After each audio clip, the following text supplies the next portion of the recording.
Barron Trump gives up first-class seat to veteran. What happens next will leave you speechless. It was a crisp morning at Ronald Reagan Washington National Airport. Passengers bustled aboard Flight 247 to Newark, filling the cabin with the hum of pre-flight activity. Among the crowd was a young man seated in first class, engrossed in a book by the window. Towering at over 6 feet, Barron Trump, the youngest son of former President Donald Trump, was recognized by many. Yet his demeanor suggested he preferred anonymity. Far back in economy, an elderly man shuffled down the aisle. He wore a military jacket adorned with faded patches and medals, his silver hair neatly combed, and his posture slightly hunched. His quiet dignity caught the attention of passengers who exchanged whispers about his service. Wedged between a businessman and a restless toddler, the veteran's discomfort soon became apparent as he struggled to adjust in the cramped seat. From first class, Barron noticed the commotion. He leaned into the aisle, pressing the flight attendant's call button. When she arrived, he asked softly, "Can I switch seats with the gentleman in the military jacket?" The attendant blinked, momentarily stunned, before nodding. A ripple of surprise passed through first class. Barron's quiet insistence, "He deserves it more," left no room for argument. When the attendant relayed the offer to the veteran, he hesitated, looking up at the young man towering over him. "Are you sure, son?" "I insist," Barron replied, extending a hand. "Thank you for your service." With that, the two switched seats and the veteran, visibly moved, settled into Barron's first-class spot. Meanwhile, Barron squeezed into the economy seat, his long frame folded into the tight space. The gesture sparked murmurs across the plane. A woman whispered to her teenage daughter, "Did you see that?" He gave up his first-class seat. A businessman nearby muttered, "Never seen anything like that." Barron, unfazed by the attention, reopened his book and began reading. But the story didn't end there. Seated in first class, the veteran struck up a conversation with a nearby passenger. His voice, though weathered, carried the weight of an extraordinary revelation. "Decades ago," he began, "I was a Vietnam War veteran returning home. I'd been injured, shot twice in the leg, and struggled to rebuild my life.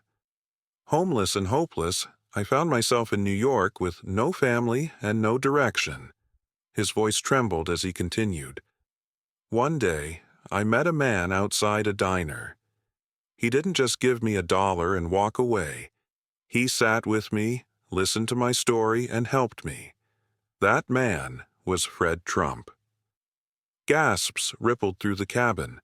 The veteran smiled faintly. "Fred Trump gave me a roof over my head and a job to get back on my feet. He asked for nothing in return, saying only, 'You served this country. It's the least we can do.'" Passengers leaned in, captivated by the tale. "I always wanted to thank his family," the veteran added, his voice breaking. "Today, by sheer chance, his grandson gave me this seat.